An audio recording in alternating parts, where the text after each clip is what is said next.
मानहानि केस में राहुल को मिली राहत। मोदी सरनेम केस में राहुल गांधी की सजा पर सुप्रीम कोर्ट ने लगाई रोक। राहुल की संसद में सदस्यता बहाल। कांग्रेस महासचिव प्रियंका गांधी ने ट्वीट किया, सुप्रीम कोर्ट को न्यायपूर्ण फैसले के लिए धन्यवाद। प्रियंका गांधी ने ट्विटर पर लिखा, सत्यमेव जयते। सुप्रीम कोर्ट के फैसले के बाद कांग्रेस ने किया ट्वीट, राहुल गांधी की सजा पर रोक के बाद ट्वीट लिखा, आ रहा हूं, सवाल जारी रहेंगे। संसद में आज भी मणिपुर को लेकर हंगामा। राज्यसभा की कार्रवाई पूरे दिन के लिए स्थगित। आज लोकसभा में पेश होने थे 2 नए बिल। नूंह मेवात में प्रशासन की बड़ी कार्रवाई। 4 घंटे में 200 से ज्यादा झुग्गियों पर चला बुलडोजर। रोहिंग्या के सरकारी जमीन पर बने अवैध कब्जों को किया गया जमींदोज। और ज्ञानवापी में एसआई सर्वे पर मुस्लिम पक्ष को झटका। सुप्रीम कोर्ट ने रोक लगाने से किया इनकार। आज 5 घंटे हुए सर्वे, कल फिर एसआई करेगी जांच। आप देख रहे हैं के न्यूज, खबरों का सारथी। नमस्कार, मैं हूं आपके साथ मनोज मानस और आप देख रहे हैं देश की बात। रुक करेंगे खबरों का। खबर दिल्ली से आ रही है। कांग्रेस नेता राहुल गांधी को शुक्रवार को सुप्रीम कोर्ट ने बड़ी राहत दे दी। कोर्ट ने उनको मोदी सरनेम मामले में मिली जमानत पर, आपको बता दें, मिली सजा पर रोक लगा दी है। इसी के साथ राहुल गांधी की संसद की सदस्यता भी बहाल हो जाएगी। कांग्रेस समेत कई अन्य पार्टियों के नेताओं ने सुप्रीम कोर्ट के इस फैसले का स्वागत करते हुए बीजेपी सरकार पर निशाना साधा है। राहुल गांधी ने कहा कि आज नहीं तो कल नहीं तो परसों सच्चाई की जीत तो होती ही है। मुझे क्या करना है उसे लेकर मेरे मन में स्पष्टता है। उन्होंने लोगों को उनका समर्थन करने के लिए धन्यवाद दिया। इससे पहले राहुल गांधी ने कहा कि चाहे कुछ भी हो जाए, वह भारत की आइडिया ऑफ इंडिया की रक्षा करने का अपना कर्तव्य निभाते रहेंगे।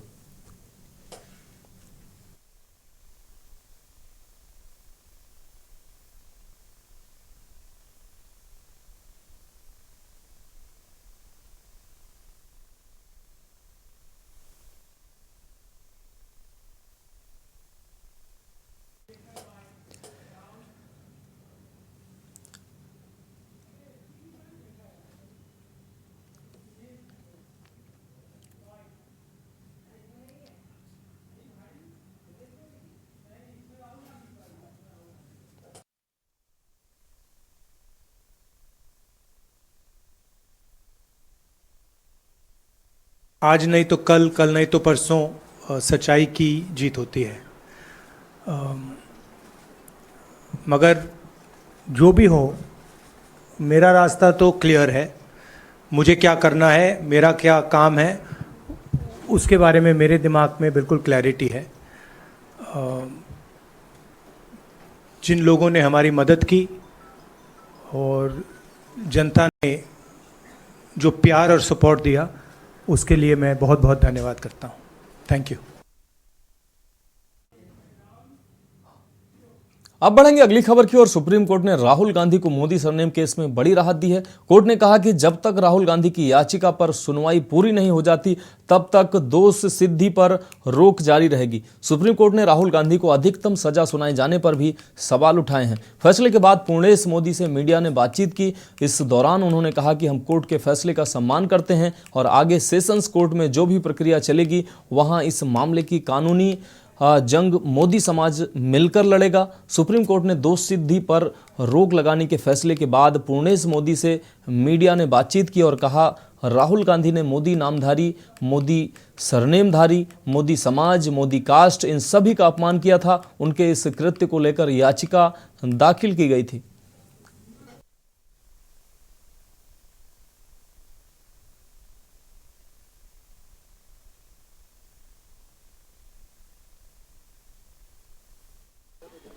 नामदार सुप्रीम कोर्ट में कन्विक्शन स्टे के लिए श्रीमान राहुल ने याचिका फाइल की थी। आज सुप्रीम कोर्ट में श्रीमान राहुल गांधी का कन्विक्शन स्टे किया गया है। इस कानूनी प्रक्रिया में हम इस सम्मानीय फैसले का स्वागत करते हैं और आने वाले दिन में जब अब सेशंस कोर्ट में ये मुकदमा हम चलने वाला है, वह हमारी ओर से, समाज की ओर से कानूनी जंग जो है वो लड़ी जाएगी। अब बात करेंगे अगली खबर की। सुप्रीम कोर्ट से राहत मिलने के बाद कांग्रेस मुख्यालय में कांग्रेस के शीर्ष नेताओं ने प्रेस वार्ता की। इस मौके पर कांग्रेस अध्यक्ष मल्लिकार्जुन खड़गे, केसी वेणुगोपाल, जयराम रमेश भी मौजूद रहे। इस मौके पर कांग्रेस अध्यक्ष ने कुछ तल्ख टिप्पणियां भी की। मल्लिकार्जुन खड़गे ने तंज कसते हुए कहा कि ऐसे कम ही मौके होते हैं कि हमारी कोई बात पॉजिटिव जाए। उन्होंने कहा कि सुप्रीम कोर्ट का जो फैसला है, मैं तहे दिल से उसका स्वागत करता हूं। इस फैसले के बाद यह साबित हो गया कि अभी संविधान जिंदा है। यह फैसला इसका उदाहरण भी है। अभी न्याय मिल सकता है। यह सिर्फ राहुल गांधी की जीत नहीं है, जनता की जीत है, संविधान के उसूलों की जीत है। इस फैसले से देश को बहुत बड़ा फायदा हुआ है। और बीजेपी लोगों को थोड़ा, अरे भाई हम क्या गलती किए, सुप्रीम कोर्ट का फैसले का स्वागत करता हूं। अभी संविधान जिंदा है, बाकी है और न्याय मिल सकता है। ये इसका एक बहुत बड़ा उदाहरण है। संविधान, लोकतंत्र और भारत के आम लोगों की ये जीत हो गई है। सिर्फ राहुल गांधी जी का जीत नहीं है, सारे भारत के जनता की जीत है और डेमोक्रेसी की जीत है और संविधान के उसूलों की जीत है। इसीलिए एक बहुत बड़ा फायदा देश के लोगों को हुआ है। राहुल गांधी जी को हटाने में, डिस्क्वालीफाई करने में सिर्फ 24 घंटे में सब कुछ हुआ। अब देखेंगे अब कितने घंटे में उनको रीइंस्टेट करते हैं, क्योंकि डिस्क्वालीफाई करने के लिए तो उनको टाइम ही नहीं आया। जजमेंट गुजरात, ये तो दिल्ली का जजमेंट है, बहुत आस्था नजदीक है बहुत ही। अब गुजरात से आने आया जो ये था, उसको उन्होंने 24 घंटे लगा के उसमें सब डिस्क्वालीफाई करे, बाकी सारी चीजें करे, बाहर निकाले, सब कुछ हुआ। लेकिन दिल्ली के सुप्रीम कोर्ट और हमारा जो पार्लियामेंट है, हार्डली ये सिर्फ किलोमीटरों पे है, तो वो तो 1500-600 किलोमीटर था। तो इसलिए मैं चाहता हूँ कि शायद रात में वो रीइंस्टेट करते हैं, क्या अभी करते हैं, कितना वक्त लेते हैं, हमको अब देखना चाहिए। और ये मोदी सरकार को और बीजेपी लोगों को थोड़ा, अरे भाई हम क्या गलती किए, ये करना नहीं था, ऐसा तो थोड़ा लगा होगा। चाहे वो मन में ही बोलते होंगे या बाहर बोलने को थोड़ा कष्ट होता होगा, लेकिन मैं उस पर टिप्पणी नहीं करना चाहता हूँ, क्योंकि अभी आगे हमारा लड़ाई जारी रहने वाला है।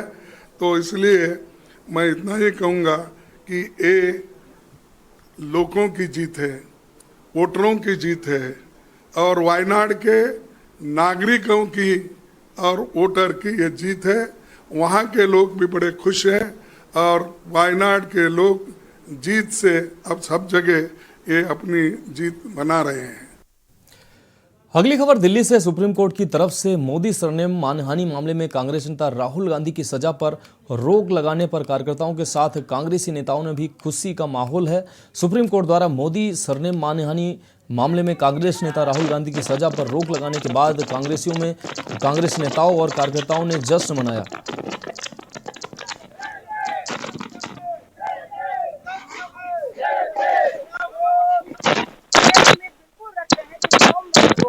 बिल्कुल सम्मान के साथ राहुल गांधी जी सदन में जाएंगे और शेर की तरह दहाड़ेंगे।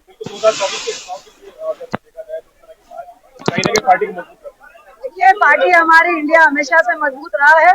इंडिया को दबाने बहुत से लोग आए हैं, ना कभी कमजोर था ना कभी कमजोर होगा। निश्चित तौर से हमारे जो देश का और हमारी पार्टी का जो लीडर है वो बिल्कुल बेखौफ होकर भ्रष्टाचार और झूठ के खिलाफ लड़ते रहे हैं। अब हमारे शेर के रूप में राहुल गांधी जी जब दहाड़ेंगे तो निश्चित तौर से 2024 में इंडिया जीते। कोर्ट ने राहुल गांधी की सदस्यता बहाल करने के लिए मोदी सर ने मामले में उनको राहत दी है। उसके बाद से ही कांग्रेस कार्यकर्ता लगातार जश्न मना रहे हैं। इस समय मैं कांग्रेस दफ्तर में मौजूद हूं और यहाँ पर हजारों की संख्या में कार्यकर्ता जश्न मनाते हुए दिखाई दे रहे हैं, जो ढोल नगाड़ों के साथ अपनी खुशी को इजहार कर रहे हैं। दूसरी बड़ी बात, कांग्रेस के कई बड़े नेता ये आरोप लगा रहे हैं कि राहुल गांधी की सदस्यता छीनने में सरकार ने जितनी तेजी दिखाई थी, उतनी ही तेजी सरकार को उनकी वापसी में भी दिखानी चाहिए। देखने वाली बात है राहुल गांधी लोकसभा के अंदर कब तक पहुंचेंगे। मैं परवेश शर्मा, के न्यूज इंडिया। देश के बाद में अगली खबर चंडीगढ़ से। हरियाणा के गृह मंत्री अनिल विज ने कहा कि नो हिंसा को अंजाम देने के लिए प्री प्लान किया गया और गोलियां चलाई गईं और पहाड़ों पर चढ़कर गोलियां मारी गईं। इसी प्रकार छतों पर पत्थर इकट्ठा किए गए और मोर्चे बनाए गए। इन सब की जानकारी ली जा रही है और इन सब पर कार्रवाई की जाएगी। उन्होंने कहा कि नो हिंसा के संबंध में जिस पर केस बनता है उस पर कार्रवाई की जाएगी और बुलडोजर के तहत भी ज़रूरत होने पर कार्रवाई बन पाएगी तो वो की जाएगी। उन्होंने कहा कि लोगों के बयान लिए जा रहे हैं और सीसीटीवी फुटेज भी खंगाले जा रहे हैं। उस समय कवरेज करने के पत्रकारों से भी उनके द्वारा आग्रह किया गया है कि वीडियो व फीड हो तो अधिकारियों को मुहैया करवाएं ताकि आगामी कार्रवाई की जा सके। विज ने बताया कि उस यात्रा के दौरान किसी ने मोबाइल पर वीडियो बनाई हो तो उन्हें भी आगे आकर ऐसी वीडियो मुहैया करानी चाहिए जिसके आधार पर कार्रवाई की जाएगी। तरह के कार्यक्रम की उसको जानकारी थी, वो मैंने लिख दिया। ये अच्छा है, लगातार वहाँ पर पीस कमेटीज की मीटिंग्स हो रही हैं और वहाँ के लोगों को भी बुलाया जा रहा है, कहा भी जा रहा है। वो जितने भी तरीके हैं वो सारे अपनाए जा रहे हैं। साहब, कोई जिस तरीके से सिक्योरिटी लैब्स की जो बातें निकलकर सामने आ रही हैं, कोई हाई लेवल कमेटी का गठन जो है वो किया जाएगा जो सिक्योरिटी लैब्स, खासतौर पे सीआईडी का जिक्र करें, जो सिक्योरिटी लैब्स जो देखने को मिलते हैं, जिन्हें सूचना पहले थी। देखिए ऐसा है, एक स्टिंग ऑपरेशन हुआ है, वहाँ पर एक इंस्पेक्टर उसमें कुछ कहता सुनाई दे रहा है। वो जो वीडियो है वो मैंने एसीएस को भेज दी कि ये जांच करने के लिए कि अगर उसके पास जानकारी थी तो उसने किसको दी, कहाँ दी और किस लेवल तक दी, किस तरह के कार्यक्रम की उसको जानकारी थी, वो मैंने लिख दिया। रुक करेंगे अगली खबर का। नूंह उपायुक्त प्रशांत पवार ने बताया है कि हरियाणा के मुख्यमंत्री श्री मनोहर लाल के आदेशानुसार किसी भी अवैध असामाजिक निर्माण और संलिप्तता को बख्शा नहीं जाएगा। इन्हीं आदेशों को अमलीजामा पहनाते हुए नूंह जिला प्रशासन द्वारा अवैध निर्माण के विरुद्ध बड़ी कार्रवाई की जा रही है। उन्होंने कहा कि जिले में असामाजिक गतिविधियां किसी भी हाल में बर्दाश्त नहीं की जाएंगी। ऐसा करने वालों पर नियमानुसार कड़ी कार्रवाई की जाएगी। उन्होंने कहा कि अवैध निर्माण करने वालों तथा असामाजिक गतिविधियों में संलिप्त लोगों पर जिला प्रशासन कड़ी नज़र बनाए हुए है। ऐसा करने वालों से सख्ती से निपटा जाएगा। उन्होंने कहा कि अवैध निर्माण करने वालों पर जिला प्रशासन की टीमों द्वारा निगरानी रखी जा रही है। इसी कड़ी में जिले में अवैध निर्माण करने वालों पर कार्रवाई की जा रही है, जो आगे भी जारी रहेगी।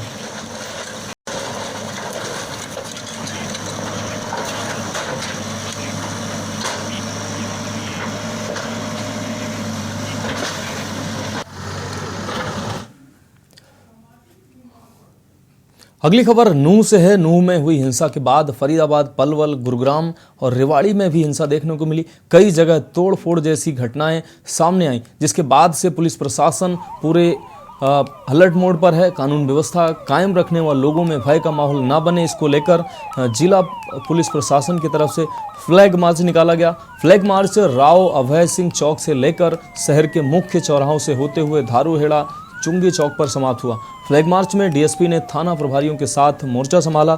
डीएसपी पवन कुमार का कहना है कि शहर में लॉ एंड ऑर्डर की स्थिति बरकरार रहे व जनता में भय का माहौल न बने, इसको लेकर आज यह फ्लैग मार्च निकाला गया है। रेवाड़ी को पूर्ण रूप से शांत रखने की कोशिश की जा रही है। किसी भी सूरत में उपद्रव करने वालों को नहीं छोड़ा जाएगा। फ्लैग मार्च के बारे में यह है कि शहर में कानून व्यवस्था को बनाए रखने के लिए पब्लिक में किसी प्रकार का भय उत्पन्न ना हो, इसलिए पुलिस अधीक्षक महोदय की दिशा निर्देश पर फ्लैग मार्च अभय सिंह चौक से शुरू किया गया है, जो मॉडल टाउन होते हुए बीएमजी मॉल होते हुए बस स्टैंड के सामने से नाईवाड़ी चौक, पुलिस स्टेशन रामपुरा चौक से होते हुए और पूरे शहर में ये फ्लैग मार्च जो है निकाला जाएगा, जिसका करीब करीब आधा हिस्सा हम कवर कर चुके हैं, आधा अभी बकाया है। सभी शहर के मेन सड़कों को जहां पब्लिक का आवागमन ज़्यादा है, बाज़ार हैं, पूर्ण रूप से कवर करेंगे। देश की बात में अगली खबर रोहतक से है। कांग्रेस के पूर्व गृह मंत्री सुभाष बत्रा ने नूंह में हुई हिंसा को लेकर सरकार की साजिश बताया है। उन्होंने कहा है कि और मांग की है कि इसकी हाईकोर्ट के सिटिंग जज से जांच होनी चाहिए। जो भी दोषी हो उसके खिलाफ कार्रवाई हो, चाहे वह राजनेता हो या फिर अधिकारी हो या किसी भी संगठन से जुड़ा हो। वहीं बत्रा ने कहा कि जिस प्रकार से मुख्यमंत्री ने जो बयान दिया है उस बयान की मैं निंदा करता हूं। कोई मुख्यमंत्री ये कैसे कह सकता है कि वह हर व्यक्ति को सुरक्षा नहीं दे सकता है। यह बयान सीएम मनोहर लाल ने देकर शपथ की अवमानना की है। मुख्यमंत्री प्रदेश का एक रक्षक होता है, मगर इस प्रकार का बयान से प्रदेश के लोग अपने आप को असुरक्षित महसूस कर रहे हैं। उन्होंने कहा कि सीएम, गृह मंत्री, डिप्टी सीएम के बयानों में विरोधाभास है, ये अलग अलग बयान दे रहे हैं।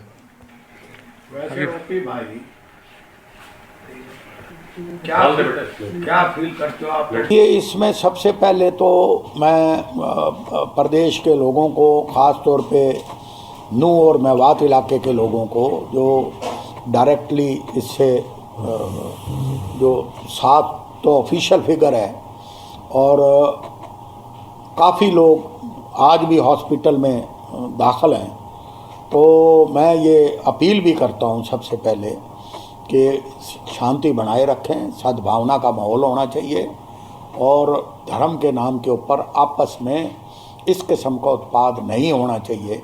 एक तो मैं सब पूरे नागरिकों को मैं ये अपील करता हूँ। बढ़ेंगे अगली खबर की ओर। कुरुक्षेत्र में कांग्रेस पार्टी के कद्दावर नेता व पूर्व मंत्री अशोक अरोड़ा ने मुख्यमंत्री मनोहर लाल के बयान की निंदा की है और कहा है कि नूंह के अंदर जिस तरह से आगजनी हुई और लोग मौत का शिकार हुए, उसके बाद मुख्यमंत्री का बयान था कि पुलिस हर व्यक्ति को सुरक्षा नहीं दे सकती। इस मुद्दे पर बोलते हुए अशोक अरोड़ा ने कहा कि मुख्यमंत्री को इस तरह का बयान नहीं देना चाहिए था। मुख्यमंत्री को नैतिकता के आधार पर इस्तीफा दे देना चाहिए। उन्होंने डिस्ट्रिक्ट एडमिनिस्ट्रेशन की नॉलेज में मिलाया कि इसको रोको, नहीं तो कोई विवाद बढ़ जाएगा। दुर्भाग्यपूर्ण बात है, उसकी जितनी निंदा की जाए थोड़ी है। परंतु मैं एक बात कहूँगा कि जब सरकार को ये पहले से पता था कि इतने लोग इकट्ठे होंगे, तो सरकार को उनकी सुरक्षा का इंतजाम करना चाहिए था। और मुख्यमंत्री का ये बयान कि हम हर व्यक्ति की सुरक्षा नहीं कर सकते, मैं मानता हूँ कि मुख्यमंत्री को अपने पद से इस्तीफा दे देना चाहिए।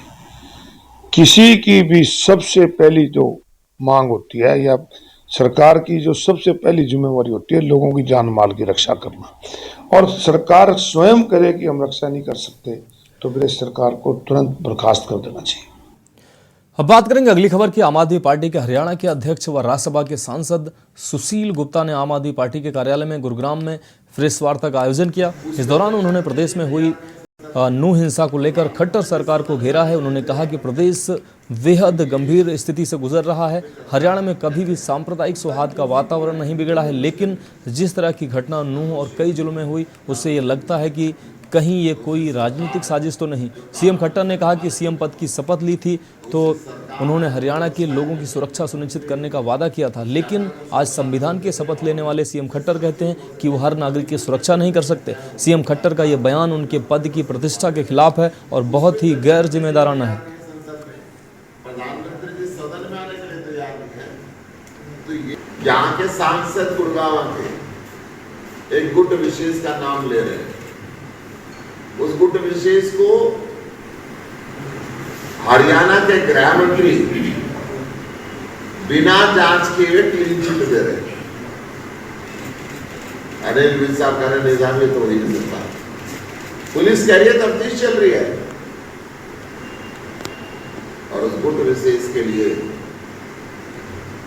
राजस्थान के मुख्यमंत्री कह रहे हैं कि मेरी पुलिस अरेस्ट करने के लिए आई थी, तो मेरी पुलिस के खिलाफ एफआईआर दर्ज कर दी।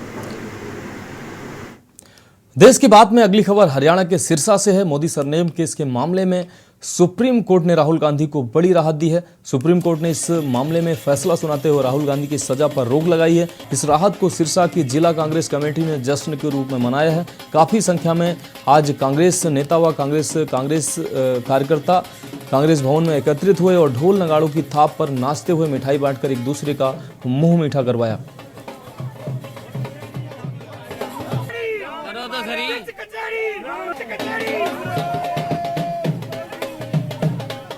के सबसे बड़े लोकतंत्र में जो आज सुप्रीम कोर्ट का फैसला आया है वो एक बड़ा ऐतिहासिक फैसला है कि जिस प्रकार भारतीय जनता पार्टी की सरकार कांग्रेस के पूर्व राष्ट्रीय अध्यक्ष राहुल गांधी जो कि आम आदमी की आवाज बुलंद कर रहे थे, चाहे वो लोकसभा में थे चाहे वो भारत जोड़ो यात्रा के दौरान थे, उससे घबरा कर जिस प्रकार भारतीय जनता पार्टी की सरकार ने हड़बड़ी में सदस्यता रद्द करने का षड्यंत्र रचा, सुप्रीम कोर्ट ने वो फैसला आज रोक लगाकर और सदस्यता बहाल करके दिखा दिया है कि हमेशा ही सच्चाई की जीत होती है। और कांग्रेस के कार्यकर्ता ये आज जो उत्साह के साथ इन्होंने पटाखेबाजी आतिशबाजी लड्डू वितरित की है, ये भी दर्शाता है कि इस फैसले से कांग्रेस पार्टी ही नहीं पूरे देश में एक जोश का संचार हुआ है कि वो आवाज जो भारतीय जनता पार्टी ने लोकतंत्र की हत्या करने के कुचलने का प्रयास किया था, वो आवाज द्वारा बुलंद लोकसभा में भी होगी और जनता के बीच में भी होगी। बढ़ेंगे अगली खबर की ओर। हरियाणा के यमुनानगर में जिला फुटबॉल संघ के द्वारा करवाई जा रही जोनल फुटबॉल लीग का उद्घाटन हरियाणा के शिक्षा एवं वन मंत्री कंवरपाल गुर्जर ने किया। इस फुटबॉल लीग में 6 टीमों ने हिस्सा लिया। 4 दिन तक चलने वाली इस फुटबॉल लीग में हिस्सा लेने के लिए खिलाड़ियों में भारी उत्साह देखा गया। इस लीग में भाग लेने के लिए हरियाणा के अलग अलग जिलों से खिलाड़ी यमुनानगर जिले के तीसरी ग्राउंड में पहुंचे। बाद में मीडिया से बातचीत करते हुए शिक्षा एवं वन मंत्री कंवरपाल गुर्जर ने कहा कि हरियाणा की नूह की घटना को गृह मंत्री स्वयं देख रहे हैं। यकीनन इस मामले में कंट्रोल कर लिया गया है। मंत्री कंवरपाल गुर्जर ने कहा कि हरियाणा में पेड़ों के प्रति लोगों का रुझान बढ़े, जागरूकता है। इसको लेकर भी नई योजनाएं शुरू की जा रही हैं, जिसके तहत 9वीं कक्षा के विद्यार्थियों को 1 पौधा देंगे, जिसका पूरा रिकॉर्ड ही रखा जाएगा। खिलाड़ियों से परिचय प्राप्त करने ये हमने एक नई योजना इस प्रकार से शुरू की है कि लोगों में जागरूकता भी आए, और जो बच्चे हैं उनमें जागरूकता आना जरूरी है बहुत ही, क्योंकि भविष्य में उन्होंने ही सारा कुछ करना। तो हमने इस योजना एक बना के दी है कि भाई जो 9th क्लास का बच्चा होगा उसको हम एक पेड़ देंगे, और उस पेड़ का निश्चित तौर से पूरा रिकॉर्ड हम रखेंगे उसका। और 12वीं क्लास जब पास करेगा बच्चा तो हम उसको 5 नंबर उसके देंगे। लेकिन 5 नंबर कोई ज़रूरी नहीं है, वो 0 भी हो सकती है और 5 भी हो सकते हैं। जैसी पेड़ की ग्रोथ होगी, जैसी उसने उसकी देखभाल की होगी, उसी के हिसाब से उसको नंबर दिए जाएंगे। तो मैं समझता हूँ इससे जो बच्चे हैं उनके अंदर जो है उसके प्रति रुचि जो है उनकी बढ़ेगी, पेड़ के प्रति रुचि भी बढ़ेगी, और आने वाले टाइम में वो पर्यावरण के लिए अच्छा काम करेंगे। अब रुक करेंगे अगली खबर का। महेंद्रगढ़ में पूर्व शिक्षा मंत्री रामविलास शर्मा ने 148B नेशनल हाईवे के निर्माण कार्यों का V&R विभाग के उच्च अधिकारियों के साथ निरीक्षण किया। उन्होंने सभी राजनीतिक दलों से नो हिंसा पर शांति बनाए रखने की अपील की। पूर्व शिक्षा मंत्री ने कहा कि 148B नेशनल हाईवे का निर्माण कार्य लगातार चल रहा है और एकादशी को बाबा जयराम दास के मंदिर पर मेला लगता है। मेले में 10 लाख से अधिक लोग बाबा जयराम दास के दर्शन करने के लिए आते हैं। नूह में जो हिंसा हुई है वो बड़ी दुखद है, और ये सामान्य घटना नहीं है। 1992 में भी नूह में हालात खराब हुए थे। जब बाबरी मस्जिद गिरी थी तो वहाँ रविदास जी का मंदिर टूटा था, गौशाला नूह में गाय जला दी थी, और ये उपद्रव हुआ था। इस बार का जो नूह में जो हुआ है ये बड़ा दर्दनाक है, बड़ा दुखदाई है, बड़ा चिंताजनक है। देश की बात में वक्त एक ब्रेक का है, जल्द हाजिर होंगे। आप देख रहे हैं के न्यूज। तो ब्रेक के बाद देश की बात में एक बार फिर से आपका स्वागत है। बढ़ेंगे अगली खबर की ओर। गुरुग्राम के थाना सेक्टर 10 से गुरुग्राम में एक सूचना मिली कि सेक्टर 10 में स्थित एक मकान में एक युवक की हत्या कर दी गई है। आपको बता दें, मृतक की पहचान मुकेश कुमार उम्र 32 वर्ष के रूप में हुई। मृतक गुरुग्राम में एक ठेकेदार के पास काम करता था और सेक्टर 10 में ठेकेदार द्वारा दिए गए एक मकान में रहता था। इसके साथ ही अन्य 3-4 लड़के भी रहते थे। इस संबंध में थाना 10 सेक्टर 10A गुरुग्राम में संबंधित धाराओं के तहत अभियोग पंजीकृत किया गया है।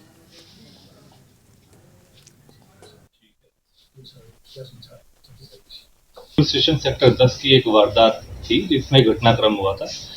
31 जुलाई को इस घटनाक्रम को अंजाम दिया था जिसमें एक 32 वर्षीय व्यक्ति की मृत्यु कर दी गई थी। उस संबंध में 3 व्यक्तियों को हमारी crime branch sector 10 inspector Amit की टीम ने गिरफ्तार करने में सफलता प्राप्त करी है। इसकी पृष्ठभूमि इस प्रकार से है कि 30 और 31 तारीख जुलाई को एक घटनाक्रम हुआ था। इस संबंध में गुड़गांव पुलिस जो पुलिस स्टेशन है सेक्टर 10 उसमें एक सूचना प्राप्त करी गई थी कि एक व्यक्ति की लाश जो मृत अवस्था में एक घर के अंदर है, उस घटनाक्रम का जब निरीक्षण करा गया संबंधित पुलिस अधिकारियों ने उसको विजिट करा, स्पॉट विजिट करा। वहाँ पाया गया कि एक लहूलुहान लाश, डेड बॉडी इस फर्श के ऊपर पड़ी हुई है।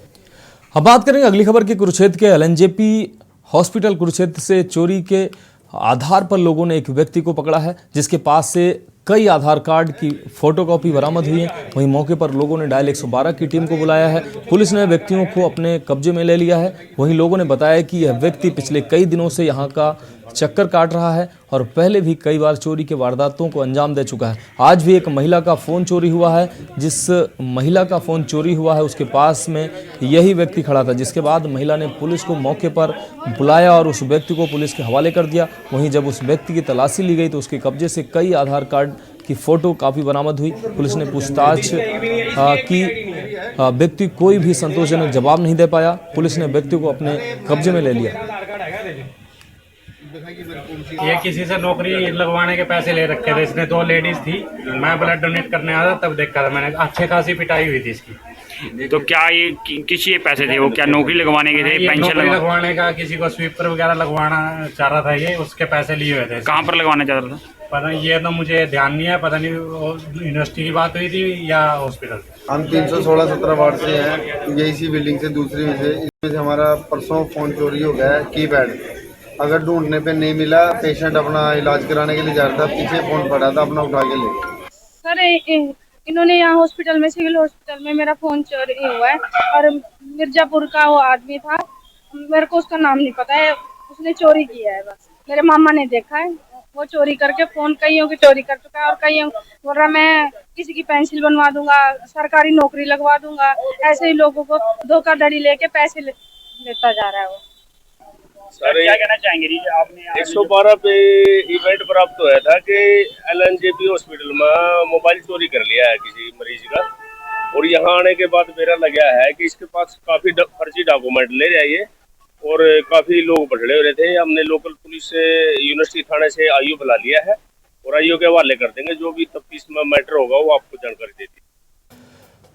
अगली खबर पानीपत से है। समालखा कस्बे के गांव बुडसाम में दिन दहाड़े एक युवक की गोली मारकर हत्या कर दी गई। और आपको बता दें कि हत्या करने वाले कोई और नहीं बल्कि उसके साथी ही थे। बता दें कि शराब पार्टी के दौरान कहासुनी के बाद युवक के माथे पर पिस्तौल लगाकर गोली मार दी गई और वारदात को अंजाम देने के बाद आरोपी मौके से फरार हो गए। मामले की सूचना मिलने पर समालखा थाना पुलिस डीएसपी मौके पर पहुंचे। जांच के दौरान युवक के मृत होने का पता लगने पर एफएसएल टीम को मौके पर बुलाया गया। सभी टीम ने मौके से जांच पड़ताल की और बता दें कि शख्स बुडसाम गांव के खेतों में बैठकर अपने दोस्तों के साथ शराब पार्टी कर रहा था। इसी बीच वहां सोनीपत से उसके गांव से एक और साथी, वहां पर कुछ और साथी आ गए। सभी खेत में चारपाई पर बैठकर शराब पी रहे थे। इसी बीच उनमें कहासुनी हो गई, जिसके बाद एक युवक ने उसके माथे पर पिस्तौल तान दी और गोली चला दी।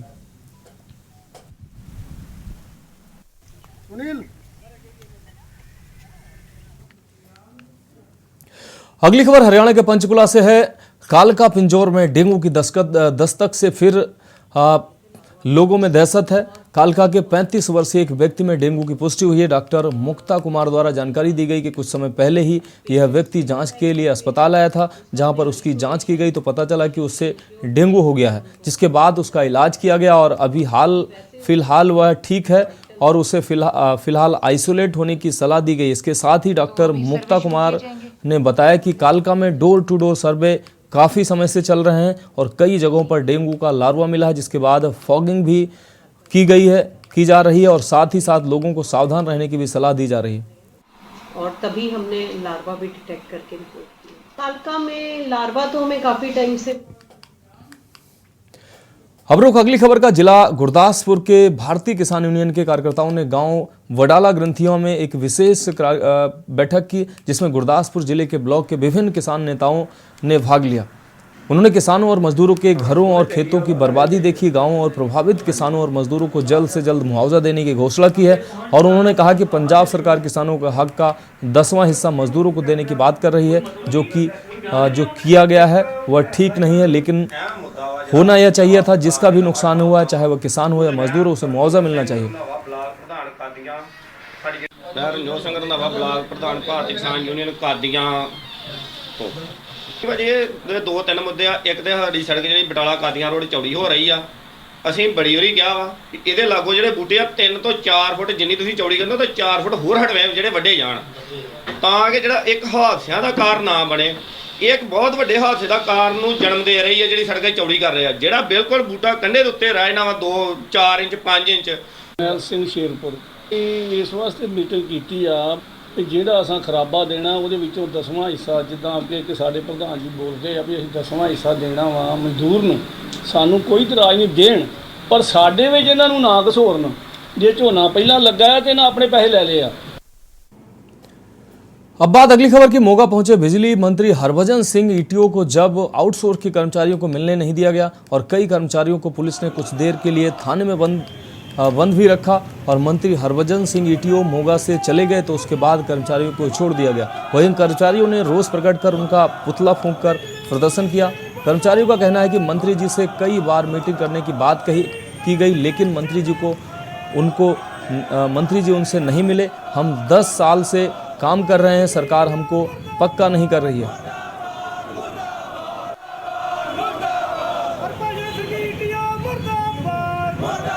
ਅਸੀਂ ਅੱਜ ਬਿਜਲੀ ਮੰਤਰੀ ਦਾ ਪੁਤਲਾ ਇਸ ਕਰਕੇ ਸਾੜਿਆ ਜੀ ਕਿ ਬਿਜਲੀ ਮੰਤਰੀ ਵਾਰ-ਵਾਰ ਮੀਟਿੰਗਾਂ ਦੇ ਕੇ ਜਿਹੜਾ ਇਹ ਭੱਜ ਜਾਂਦਾ। ਜਦੋਂ ਵੀ ਅਸੀਂ ਕਿਤੇ ਵੀ ਮੀਟਿੰਗ ਦਾ ਗੱਲ ਕਰਦੇ ਹਾਂ ਜਾਂ ਅਸੀਂ ਰੈਗੂਲਰ ਹੋਣ ਦੀ ਗੱਲ ਕਰਦੇ ਹਾਂ, ਕਿਉਂਕਿ ਅਸੀਂ ਬਿਜਲੀ ਵਿਭਾਗ ਦੇ ਵਿੱਚ ਅਸੀਂ 10-10 ਸਾਲ ਤੋਂ ਕੰਮ ਕਰਦੇ ਆ ਰਹੇ ਹਾਂ। ਜਿਹੜਾ ਮੁੱਖ ਮੰਤਰੀ ਕਹਿੰਦਾ ਸੀਗਾ ਵੀ ਸਾਡੀ ਸਰਕਾਰ ਬਣਨ ਤੇ ਅਸੀਂ ਆਊਟਸੋਰਸਿੰਗ ਤੇ ਲੱਗੇ ਸਾਰੇ ਕੰਮ ਇਹਨੂੰ ਰੈਗੂਲਰ ਕਰਾਂਗੇ, ਪਰ ਅੱਜ ਬਿਜਲੀ ਮੰਤਰੀ ਜਿਹੜਾ ਮੀਟਿੰਗ ਕਰਨ ਤੋਂ ਹੀ ਭੱਜ ਰਿਹਾ। ਅੱਜ ਅਸੀਂ ਇਹਦੇ ਰੋਸ ਵਜੋਂ ਅੱਜ ਮੋਗੇ ਦੇ ਵਿੱਚ ਅਸੀਂ ਇਹਦਾ ਘਿਰਾਓ ਕੀਤਾ ਸੀ, ਪਰ ਅੱਜ ਵੀ ਮੰਤਰੀ ਸਾਹਿਬ ਨੇ ਮੀਟਿੰਗ नहीं की, मीटिंग करने तो भज गया। देश के बाद में अगली खबर दुमका से है। आपको बता दें 108 एम्बुलेंस के चालक व कर्मचारियों ने उपायुक्त को ज्ञापन सौंपकर एक विगत 5 माह से बकाये वेतन भुगतान की मांग की है। ज्ञापन के जरिए कर्मियों ने बताया कि 108 एम्बुलेंस के तहत हम सभी EMT इमरजेंसी मेडिकल टेक्निकल एवं चालक पद पर कार्यरत हैं। विगत 5 माह से दुमका जिला के तहत वेतन का भुगतान नहीं किया जा रहा है, जिसके कारण भुखमरी की संकट पैदा हो गई है। आपको बता दें एम्बुलेंस कर्मियों का मानदेय के लिए अनिश्चितकालीन हड़ताल स्वास्थ्य सेवाओं पर संकट पैदा कर रहा है।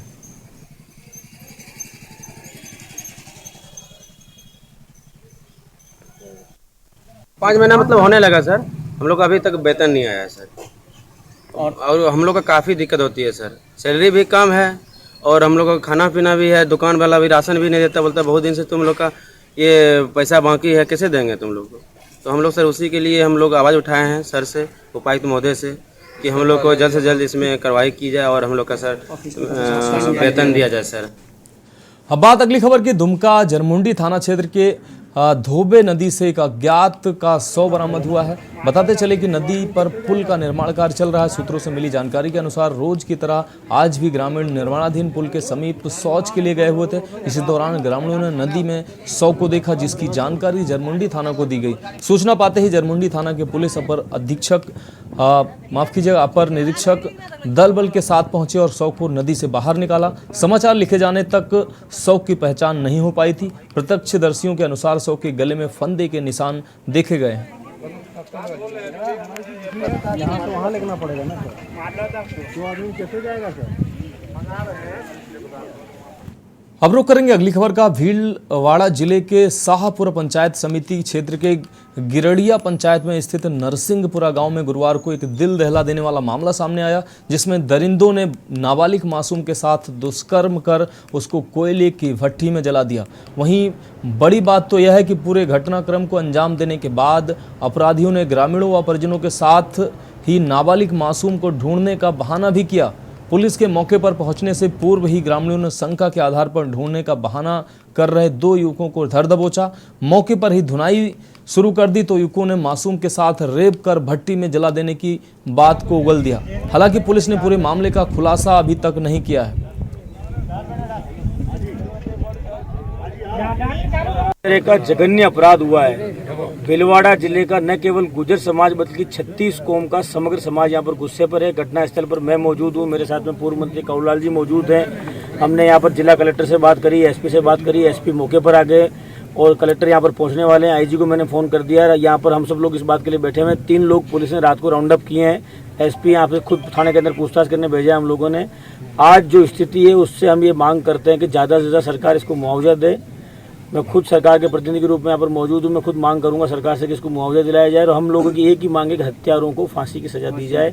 ये बहुत दुखद हुई, इसमें कोई दो राय नहीं है। और इसमें मेरा ये कहना है कि चूंकि बहुत गरीब आदमी है, बच्ची मारी गई है, सारे उनके परिवार दोनों ही माँ बाप से लेके परिवार उनके ससुराल वाले सब त्रस्त हैं, इसलिए अच्छी बहुत बड़ी रकम के रूप में इनको मुआवजा दिलाया जाना चाहिए। धीरज जी ने जैसा कहा, मैं कहता हूं कम से कम 50 लाख रुपए का मुआवजा दिलाया जाए। और उस लड़की के जो सैंपल अभी मिले हैं, हड्डियां और मांस के टुकड़े, उनका डीएनए टेस्ट कराया जाए ताकि उसके माध्यम से ये पता लगेगा कि ये उनके परिवार की लड़की का ही डीएनए है। देर रात पुलिस को सूचना मिली, पुलिस के आला अधिकारी मौके पर पहुंचे। थाना क्षेत्र कोटी की घटना है। एक बच्ची का मर्डर करके उसको जलाने की सूचना मिली थी। कुछ अलामत मौके वारदात में मिले हैं। इन्वेस्टिगेशन के दौरान 3-4 लोगों को आरोपियों को हमने राउंड अप किया है और जल्दी हम इसका खुलासा करेंगे। दुष्कर्म की कितनी आशंका है?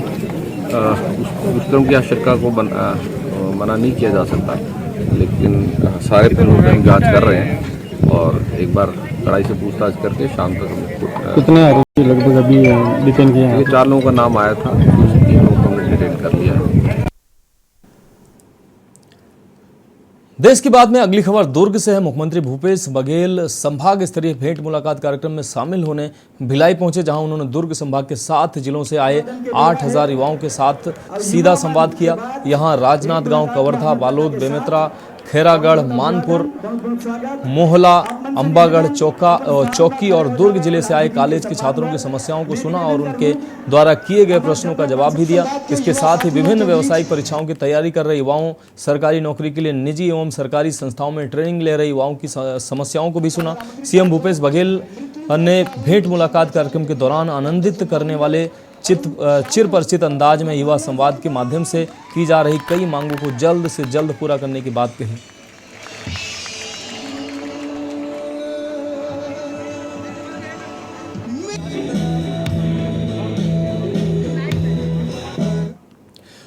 अगली खबर कबीरधाम जिले से है, जहां तेज बारिश से वनांचल क्षेत्रों में नदी नाले उफान पर हैं, जिसके चलते तरेगांव थाने के लीला दादर गांव में तेज रफ्तार नदी ने ट्रैक्टर को अपने आगोश में ले लिया। बता दें कि ट्रैक्टर नदी में बने रपटे में खड़ा कर सफाई कर रहा था, जहां खेत जुताई कर अचानक तेज बहाव से ट्रैक्टर बह गया। आनन फानन में चालक ने किसी तरह अपनी जान बचाई।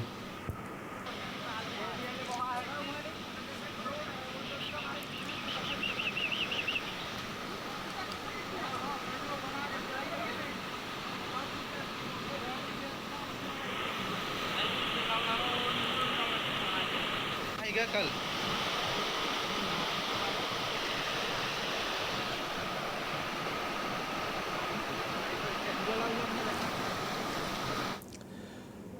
इस बीच कानपुर देहात से बड़ी खबर आ रही है। कानपुर देहात से इस वक्त की बड़ी खबर, संदिग्ध परिस्थितियों में युवक लापता हुआ है। कानपुर देहात से इस वक्त की बड़ी और अहम खबर, 6 दिन बाद भी पुलिस नहीं कर सकी है मनीष की तलाश। तो मनीष नामक युवक 6 दिन से लापता है। पुलिस के सुस्त रवैये से युवक के परिजन परेशान नजर आ रहे हैं। परिजनों को सता रहा है किसी अनहोनी का डर। तो 6 दिन होने के बाद भी पुलिस के हाथ खाली हैं। पुलिस ने एफआईआर दर्ज कर परिजनों को टरकाया है। घर से चौराहे जाने की बात कहकर निकला था मनीष और आज 6 दिन होने के बाद भी पुलिस के हाथ खाली है। 30 जुलाई को रनिया थाना क्षेत्र से युवक हुआ था लापता। कानपुर देहात से इस वक्त की बड़ी खबर दिखा रहे हैं। अब तक मनीष सैनी की तलाश नहीं कर सकी है पुलिस। संदिग्ध परिस्थितियों में मनीष नामक युवक ये लापता हुआ था। पिछले 6 दिन के बाद भी पुलिस के हाथ खाली है। पुलिस अब तक मनीष का पता नहीं लगा पाई है। पुलिस के सुस्त रवैये से परिजन परेशान है। आपको बता दें, परिजनों को सता रहा है किसी अनहोनी का डर। पुलिस ने मामला दर्ज कर परिजनों को टरका दिया था। एफआईआर दर्ज कर परिजनों को टरका दिया था। उसके बाद 6 दिन गुजर जाने के बाद भी अभी तक पुलिस मनीष को खोजने में कामयाब नहीं हो पाई है। घर से चौराहे पर बोलकर निकला था कि चौराहे पर जा रहा है। उसके बाद अब तक मनीष सैनी की तलाश नहीं कर सकी है पुलिस। इस वक्त की बड़ी और अहम खबर कानपुर देहात से अपने दर्शकों को दिखा रहे हैं। संदिग्ध परिस्थितियों में मनीष नामक युवक लापता हुआ। 6 दिन के बाद भी पुलिस के हाथ खाली हैं। पुलिस अब तक मनीष की तलाश नहीं कर पाई है, जबकि परिजनों को पुलिस लगातार झांसा देकर टरका रही है। पुलिस के सुस्त रवैये से युवक के परिजन परेशान नजर आ रहे हैं। परिजनों को सता रहा है किसी अनहोनी का डर, जबकि कई मामले ऐसे देख रहे हैं कुत्ते और जानवरों की एफआईआर पुलिस दर्ज करती है और उनको ढूंढती है, लेकिन एक युवा 6 दिन से गायब है, लेकिन पुलिस अब तक उसकी तलाश नहीं कर पाई है। घर से बाहर निकलते ही युवा गायब हुआ। 30 जुलाई को रनिया थाना क्षेत्र से यह युवा लापता हुआ था, लेकिन अब तक पुलिस के हाथ खाली हैं। लगातार पुलिस परिवारीजनों को टरका रहा है, पुलिस टरका रही है परिवारीजनों को, लेकिन अब तक मनीष को खोजने में पुलिस नाकामयाब साबित हुई है। तो संदिग्ध परिस्थितियों में लापता हुआ मनीष 6 दिन बाद भी पुलिस नहीं कर सकी है अब तक कोई जानकारी। पुलिस के सुस्त रवैये से परिजनों में परेशानी बढ़ रही है। 6 दिन होने के बाद लगातार किसी अनहोनी का डर परिवार को सता रहा है, जबकि पुलिस ने एफआईआर दर्ज कर परिजनों को टरका दिया और लगातार ढूंढने की बात कर रही है पुलिस। और अब तक 6 दिन गुजर गए हैं, लेकिन पुलिस के हाथ बिल्कुल खाली हैं।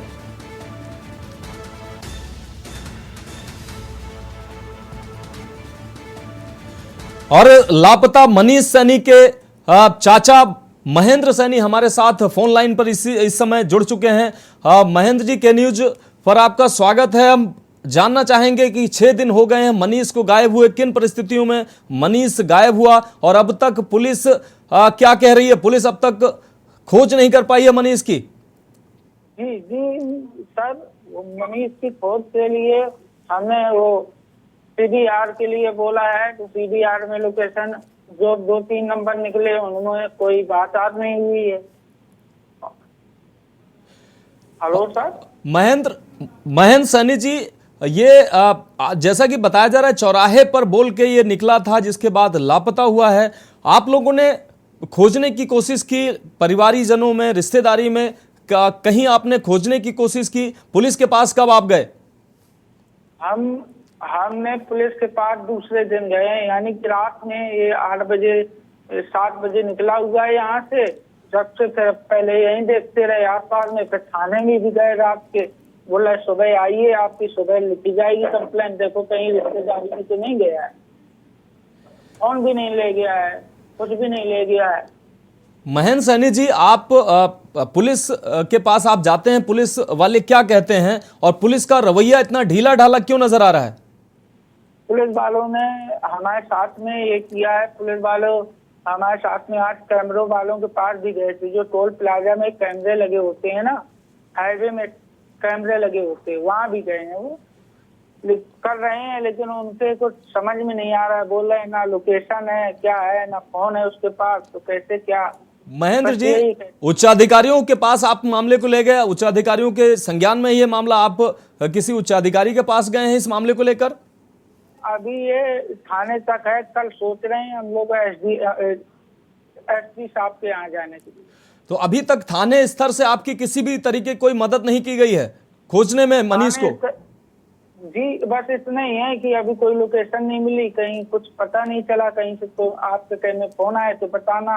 अब हमारे पास कोई अभी ऐसी लोकेशन नहीं है, हम क्या करें, हम तो घूम रहे हैं, कहीं यहाँ जा रहे, कहीं वहाँ जा रहे, कहीं बाबा के यहाँ जा रहे, कहीं कहीं जा रहे, क्या करें। महेंद्र सैनी जी, निश्चित रूप से हम आपकी संवेदना समझ सकते हैं। आपका बहुत धन्यवाद के न्यूज़ से जुड़ने के लिए। तो निश्चित रूप से पुलिस का संवेदनशील चेहरा सामने आ रहा है। 6 दिन के बाद भी पुलिस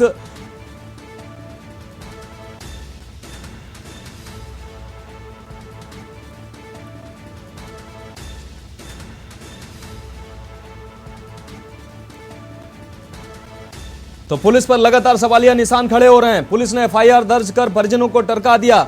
एक तरफ पुलिस कुत्तों को, जानवरों को, भैंसों को खोज एफआईआर दर्ज करती है और खोजती है, उनको खोजने में कामयाब हो जाती है, लेकिन एक युवा 6 दिन से लापता है। पुलिस लगातार परिजनों को आश्वासन पे आश्वासन दे रही, लेकिन अब तक पुलिस को किसी तरीके की कामयाबी नहीं मिली है। अब इसको क्या कहा जाए, वो पुलिस जो अपने आप को, अपनी व्यवस्था को चाक चौबंद बताती है, लेकिन 6 दिन के बाद भी एक युवा गायब होता है, उसका सुराग नहीं लगा पाती है। तो किस तरीके का कार्यप्रणाली है पुलिस, आप समझ सकते हैं। अब बात कर रहे हैं अगली खबर की। खबर मध्य प्रदेश के भिंड से आ रही है। विगत कई दिनों से अधिकारियों और कर्मचारियों की लगातार लापरवाही के कारण बिजली की व्यवस्था पूरी तरह से चरमरा गई है, जिससे महिलाओं को घर चलाने और बच्चों की पढ़ाई में भी भारी समस्या का सामना करना पड़ रहा है। जिसके चलते आज महिलाओं ने बिजली घर पर उग्र प्रदर्शन किया है और चेतावनी देते हुए कहा है कि बिजली में सुधार नहीं हुआ तो हम लोग यहीं पर कुछ भी कर सकते हैं। बिजली विभाग द्वारा बहुत से खंभों की केबल उतार ली गई है, जिससे नागरिकों में भारी रोष भी व्याप्त है।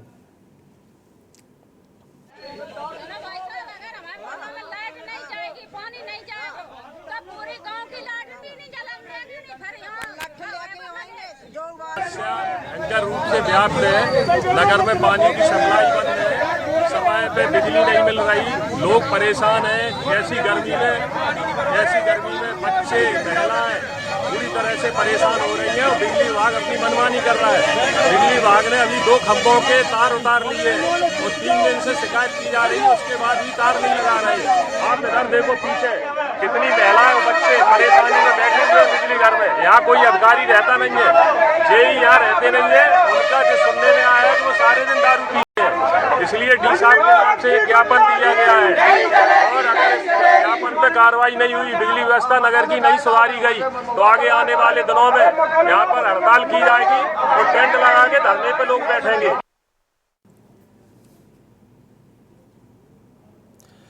देश की बात में अगली खबर मंडला से है, जहां बीते कई दिनों से लगातार बारिश के चलते जिले के अलग अलग स्थानों पर बाढ़ के कारण कुछ स्थानों पर ग्रामीण फंस गए थे।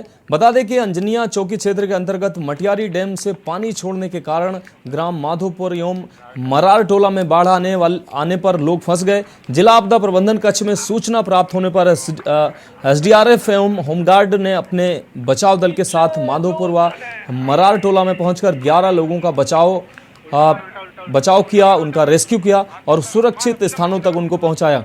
रेस्क्यू कार्य में SDRF platoon commander Hemraj Paraste, जवान सनी श्रीवास्तव, तीरथ देशराज, ओम प्रकाश, शांतिलाल, श्याम मेड़ा आदि मौजूद रहे।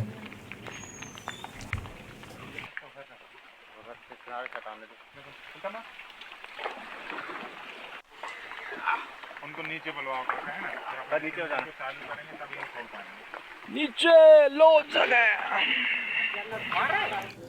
देश की बात में अगली खबर मध्य प्रदेश के जबलपुर से है। जबलपुर लोकायुक्त पुलिस ने मंडला जिले के नैनपुर नगर पालिका परिषद में पदस्थ सीएमओ को 15,000 रुपए की रिश्वत लेते रंगे हाथों गिरफ्तार किया है।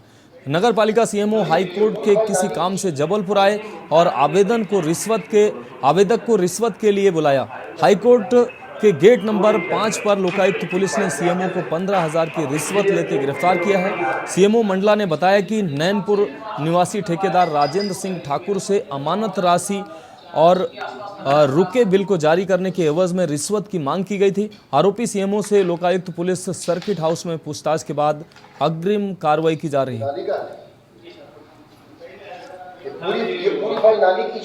अंतिम भुगतान के लिए परीक्षण होने के लिए जबलपुर की जाती है और फाइल का भिजवाएंगे 2 दिन के अंदर फाइल जाते थे मैंने लगातार एक बार, दो बार नहीं, 3 बार मेरे द्वारा 10-10 हज़ार रुपये दिए गए, उनके द्वारा वापस कर दिया गया। चौथी बार उन्होंने कहा कि 13,000 रुपये लगेंगे, मैंने उनको 13,000 रुपये दिया। अभी फिर मुझे वापस कर दिया उन्हें, क्योंकि उनकी डिमांड शायद ज़्यादा थी। और आज मैंने हाई कोर्ट के गेट नंबर 5 में उनको ला करके उन्होंने कहा कि मुझे हाई कोर्ट के गेट नंबर 5 में मैं खड़ा हूँ गाड़ी से, आप यहाँ आ जाइए, मुझे पैसा दे दीजिए। मैंने उनको 15,000 रुपये देते हुए उनको रंगे हाथ पकड़ा। ठेकेदारी का भी काम करते हैं। इनके द्वारा नगर परिषद में नैनपुर में आरसीसी नाली, रंगमंच और विद्युत फिटिंग का काम किया गया था, जिसके लगभग 3 से 4 लाख रुपए के बिल पेंडिंग है, जिनको निकालने के एवज में वहाँ पदस्थ हैं श्री राजाराम वर्ठे, ये सीएमओ नैनपुर है, इनके द्वारा 15,000 रुपये की रिश्वत की मांग की गई थी।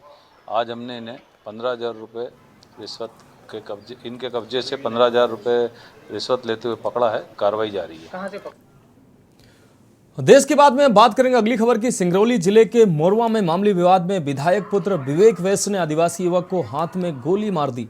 घटना के बाद आनन फानन में घायल युवक सूर्या खैरवार को तुरंत अस्पताल पहुंचाया गया। डॉक्टरों की निगरानी में युवक का उपचार किया जा रहा है। जानकारी के अनुसार सिंगरौली विधायक राम लल्लू वैश्य के पुत्र ने विवाद के बाद आदिवासी युवक बूढ़ी माई मंदिर के पास आदिवासी युवक को गोली मार दी।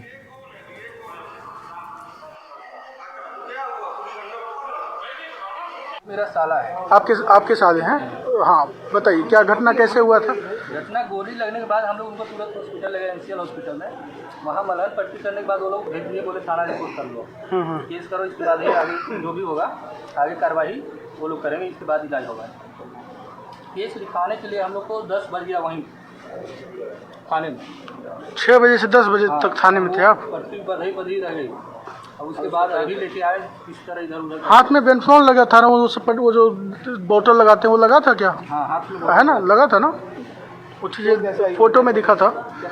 घटना कैसे हुआ कुछ मालूम? घटना इनके छोटे भाई जा रहे थे घर तरफ, ये लोग 3 लोग थे, इनके छोटे भाई। अब बात अगली खबर की। बिहार थाना पुलिस ने गुप्त सूचना के आधार पर अंबेर मोहल्ला स्थित एक मकान में छापेमारी कर जुआ खेलते बिहार शरीफ नगर निगम के वार्ड पार्षद पति पुत्र समेत 19 लोगों को मौके से गिरफ्तार कर लिया। पुलिस ने आरोपी के पास से 1,78,000 रुपए, ताश के पत्ते और 18 मोबाइल को बरामद किया है। सदर डीएसपी डॉक्टर सिबली नोमानी ने बताया कि पुलिस को सूचना मिली थी कि अंबेर मोहल्ला स्थित मधु कुमार के मकान में कुछ लोग जुआ खेल रहे हैं। सूचना पर कार्रवाई करते हुए सभी आरोपियों को गिरफ्तार कर न्यायिक हिरासत में भेज दिया गया है।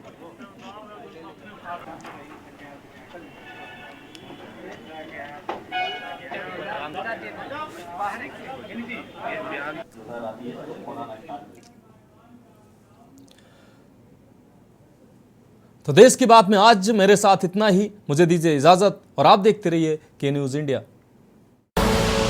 आप देख रहे हैं के न्यूज, खबरों का सारथी।